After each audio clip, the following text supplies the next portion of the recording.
Most of the time during the summer in Dynasty Leagues, you find yourself with some really good rookie values or some rookies that are kind of appearing on the radar now that we hadn't previously thought of, but maybe they're going to be something because of their situation. So let's talk about a guy like Jalen McMillan, who plays for the Tampa Bay Buccaneers, who a lot of people are considering the guy there in terms of who's going to be the wide receiver 3 in Tampa Bay. A lot of people are saying it's Mike Evans, it's Chris Godwin, and then it's Jalen McMillan. And honestly, this shouldn't be super surprising to us. Like in our pre-draft process, when we were doing our rookie analysis, we looked at Jalen McMillan, we were looking at Jalen Polk, and we're like, these guys are both really talented. They're both NFL talents. They're both very skilled. They both had fairly good combines and fairly good workouts throughout the pre-draft process, and it was kind of pick your favorite. Well, Jalen Polk ended up in a situation where he is the wide receiver 1 in New England, right? And so naturally we're like, okay, Polk is the most valuable one there. He got higher draft capital as well. However, Jalen McMillan may be slept on a little bit here. And the main reason situationally I think that Jalen McMillan could be a good trade target in Dynasty right now is because when you're looking at the future of the Tampa Bay wide receiver room, Mike Evans and Chris Godwin, odds are they will not both be there in 2 years. One of them will probably still be there, but the odds of both of them still being there are slim to none in my opinion. I think one of Mike Evans or Chris Godwin is going to be out of Tampa Bay by that point. Evans will probably be the guy that lasts I think so, for the rest of his career in Tampa, especially with the contract extension. Yeah. So that with Godwin, he's, I think, if I'm not mistaken, going into the 3rd year of his contract this year. Or was it? No, maybe it's the 2nd year. You're the contract guy. I know, I'm sorry. You're slacking. Look, there has been plenty of talk and buzz around Chris Godwin eventually being traded in the middle of last season. This season, there is absolutely a route and an avenue for Godwin to be out and going to a different team at some point, whether it's this offseason, in the middle of the season. We don't really know.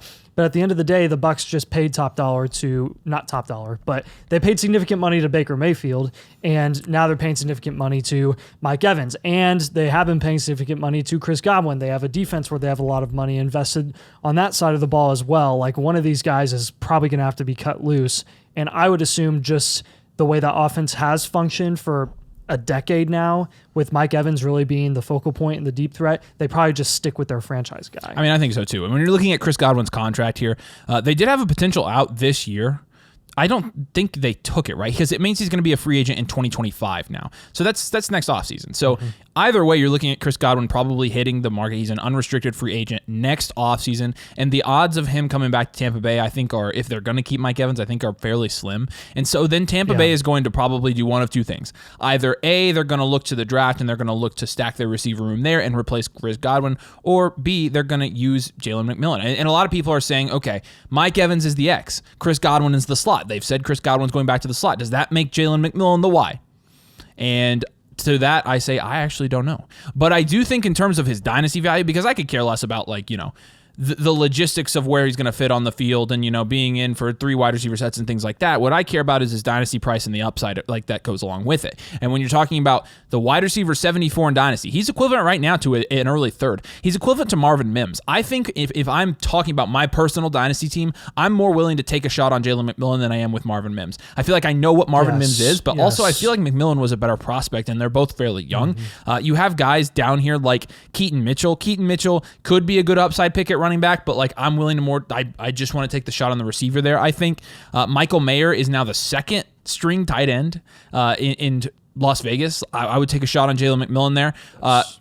Then Jalen McMillan, then Luke McCaffrey is also in that range, which is kind of interesting. But then you have guys down here like, you know, Rashad Bateman, Braylon Allen is not too far off here, Gus Edwards, Roshan Johnson, Bucky Irving. So a lot of the guys in the range where Jalen McMillan is being valued in Dynasty right now, I'd be willing to ship them off, even one for one. When you're, says we don't like 1-for-1 trades, but when you're talking about players this invaluable, it doesn't really, or value less, I should say, it doesn't really matter if you do 1-for-1 trade. So like if you can get a guy that you're more confident on taking a shot on. And I think in this range, I'm probably most comfortable with him or McCaffrey here. So yeah, this is just kind of a wait and see situation. You're going to have to be patient with a guy like McMillan, because at the end of the day, he's behind, you know, a line of 2 very, very good NFL wide receivers, and he's going to have to do quite a bit to overcome that and to really show out. And if he doesn't to a significant extent, especially towards the end of the year of his rookie season, then they're just going to move on and they're going to draft another receiver with better draft capital in the future, we would assume. For sure. So there is obviously, again, risk with taking any player here, but a guy that has day 2 draft capital and a guy that really past Godwin and Evans, there isn't anyone. There's not. I mean, it's Trey Palmer is the guy that you have to beat out.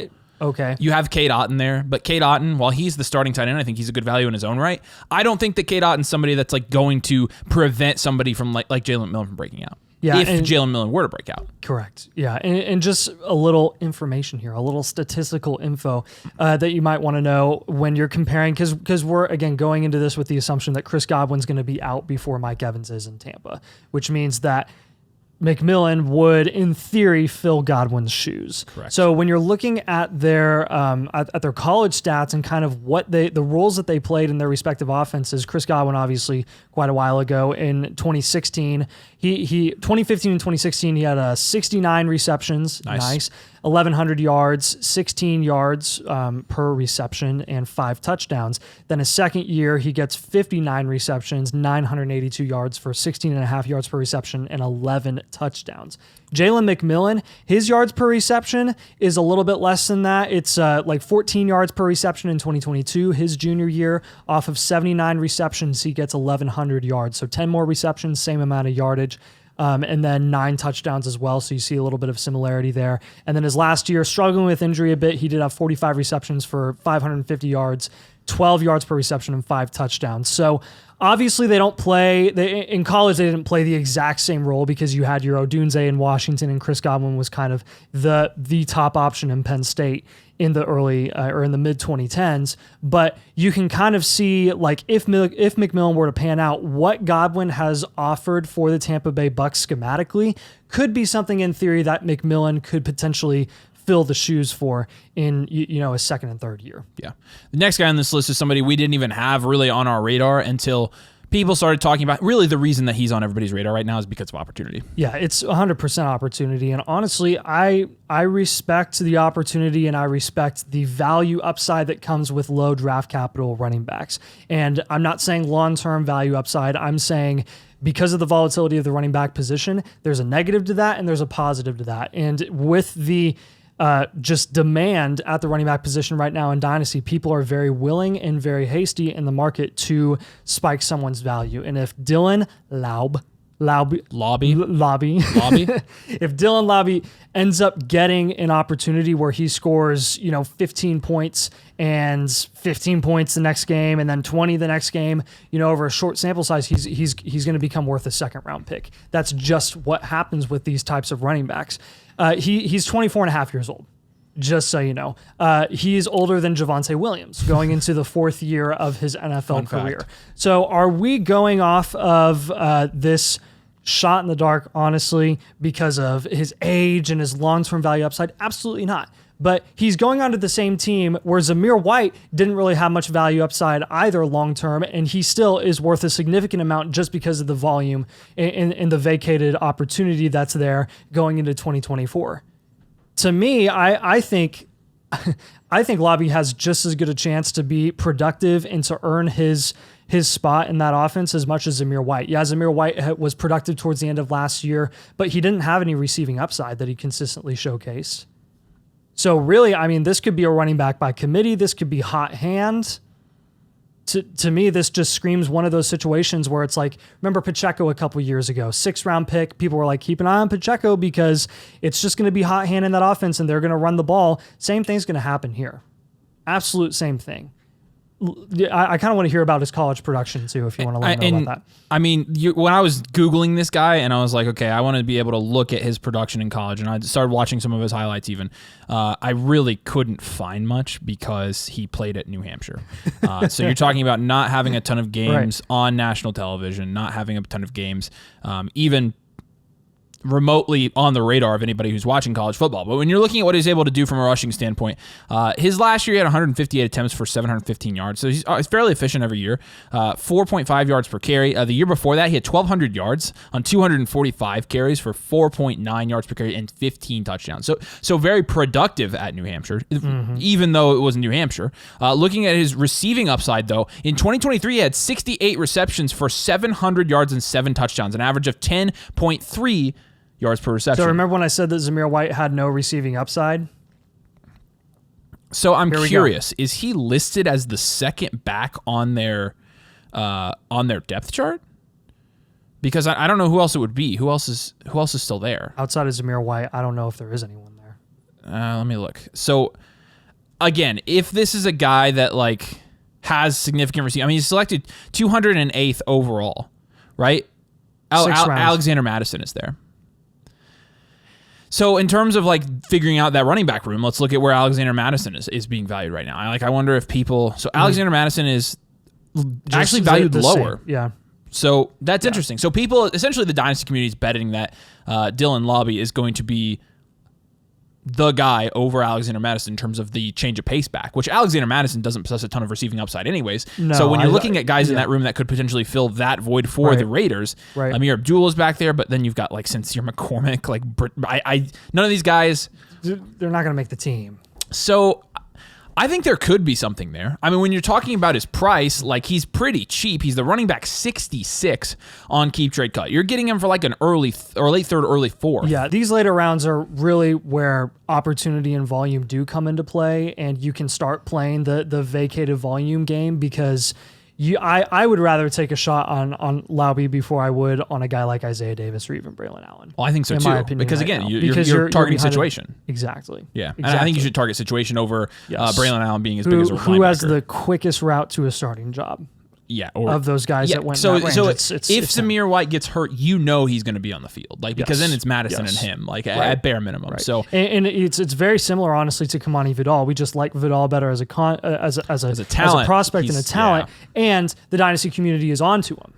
They're onto him, and they understand the upside there in a Greg Roman offense with Jim Harbaugh and all that stuff. So if you want to take a cheaper, like essentially free dart throw on a guy that you don't have to pay essentially anything for, just go with Laube here. Yeah, and I think he could end up being a decent trade target. But let's talk about Spencer Rattler now. Spencer Rattler obviously going to the Saints, and a lot of people have been taking him in like the fourth round of Superflex dynasty rookie drafts, and I honestly think it's a pretty good pick. He's the QB 38 right now, so he's right in the mid range of where the backups are valued in dynasty fantasy football, but he actually is equivalent to a late third right now. So you've seen his value go up a little bit. And for Spencer Rattler, I think if his value were a little bit lower, I would be sending trades for him. But where he's going currently, I think there are some guys in that range I'd probably take over him just as a dart throw. Like, for example, if I'm going to take a dart throw at QB in a dynasty Superflex league, I'm going to take Sam Howell there.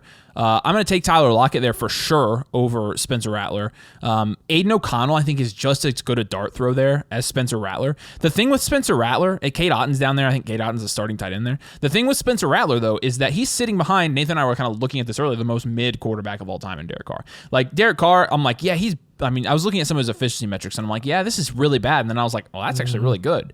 And I was like, that's terrible. Well, that's actually not bad. And so with Carr, it's more situational. Like the Saints last year didn't do anything of substance. And so really, I mean, you see this more often than not when you have NFL front offices or NFL franchises get impatient with their quarterback, even ones that they paid big money like this. See Russell Wilson, right?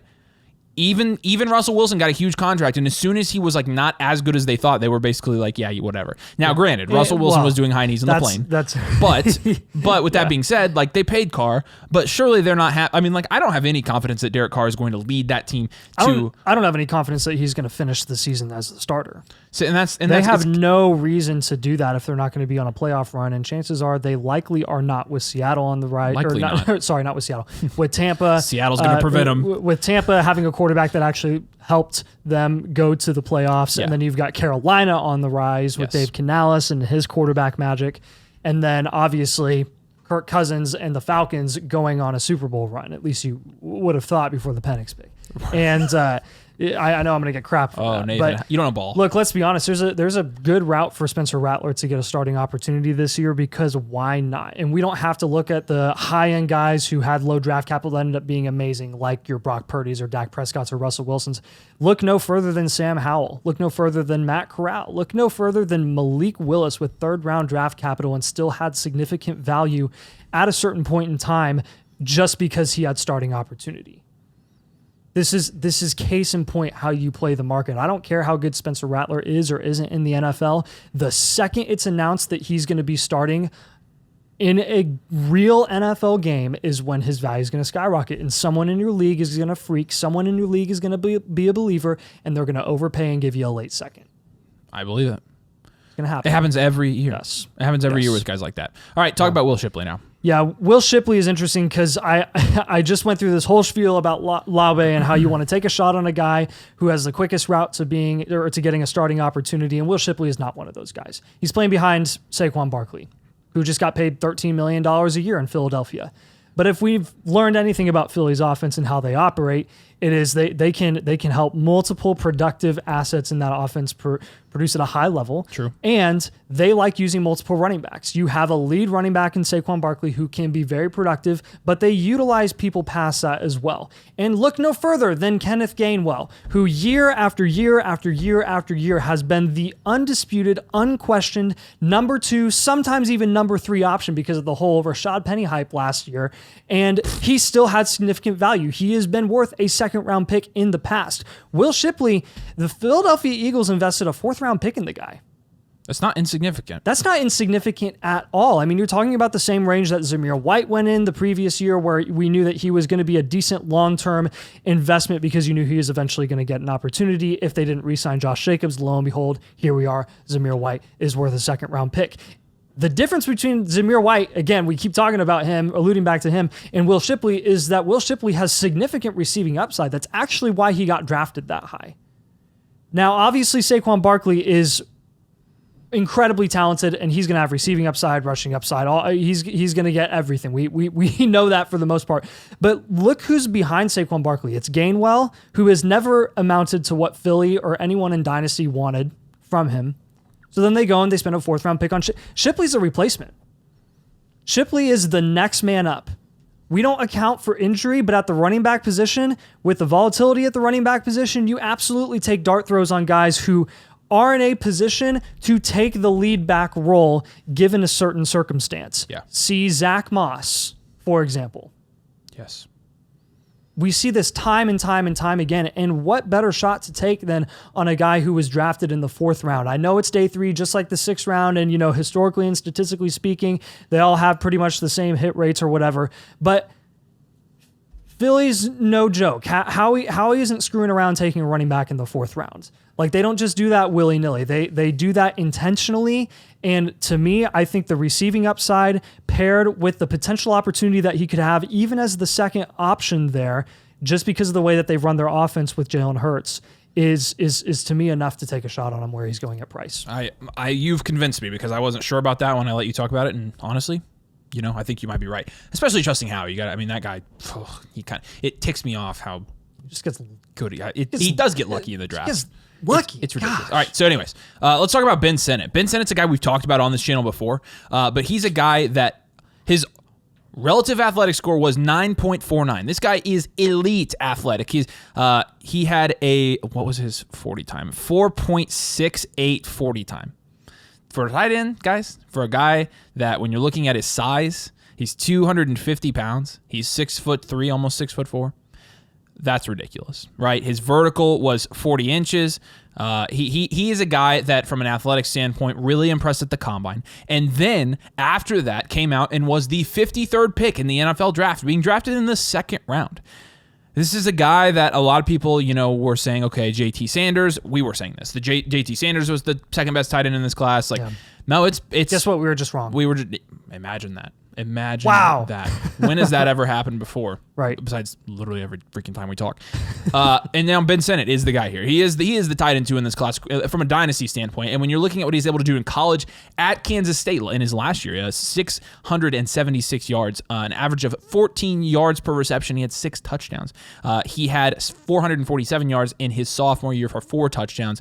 So this is a guy that was at a Kansas State college that, from a football standpoint, the last couple of years is like, but was still able to produce. And obviously coming in and performing that way athletically and then getting that kind of draft capital, obviously not only scouts, but the Commanders saw something in him. When you're looking at the depth chart at tight end for the Washington Commanders, obviously they brought in Zach Ertz on that smaller veteran deal.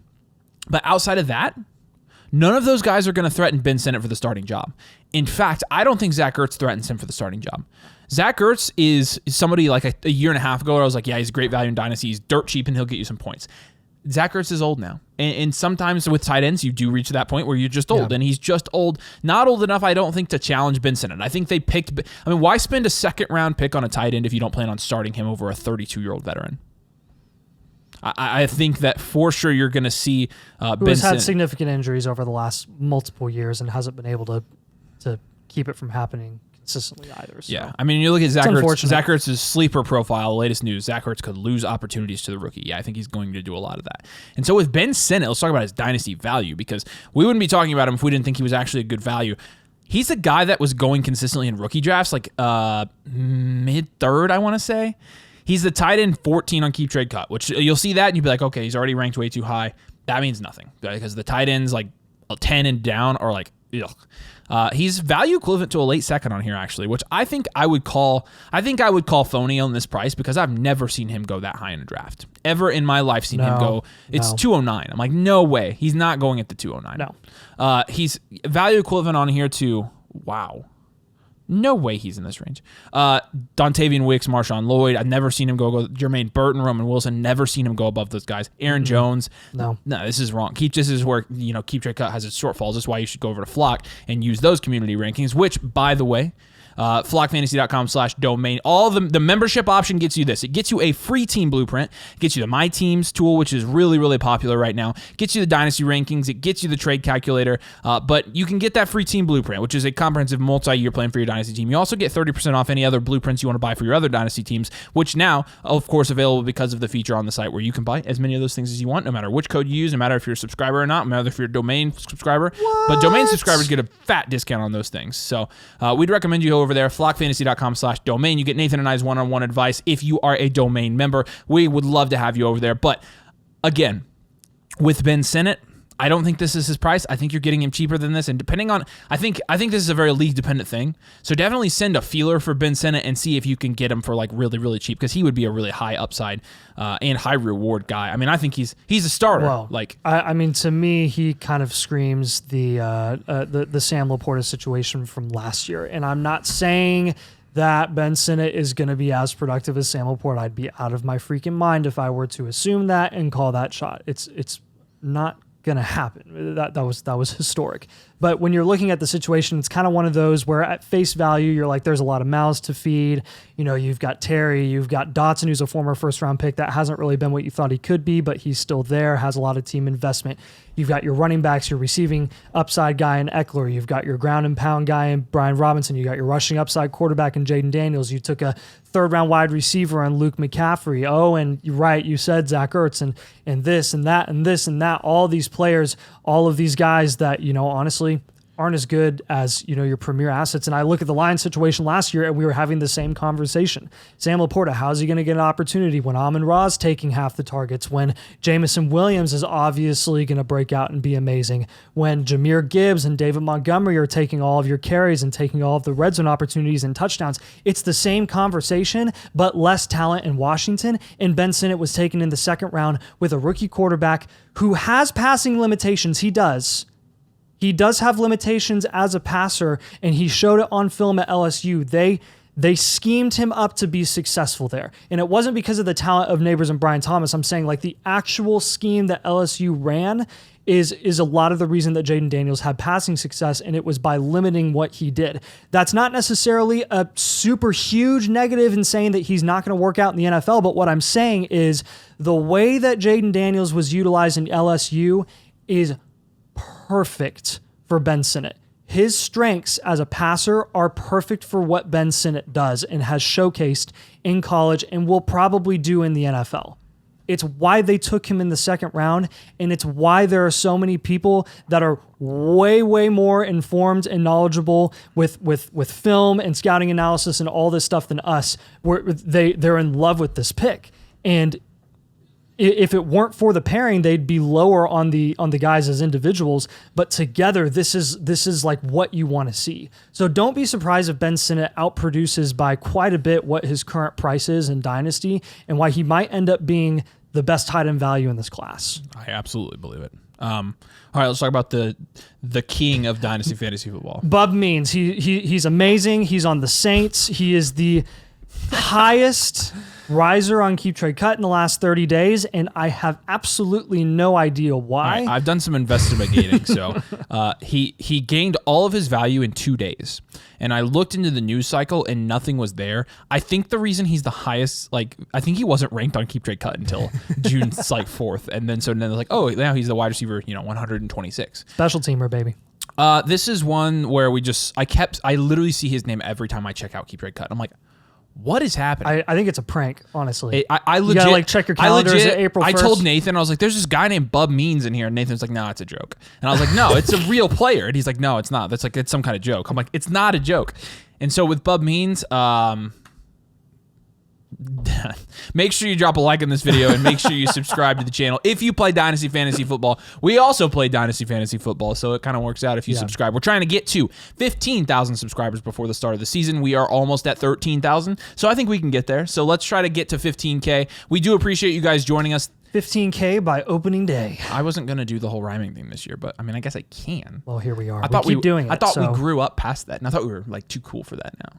Oh, we're so cool. We are super cool. All right, we'll see you later. Super awesome. Bye. Super awesome.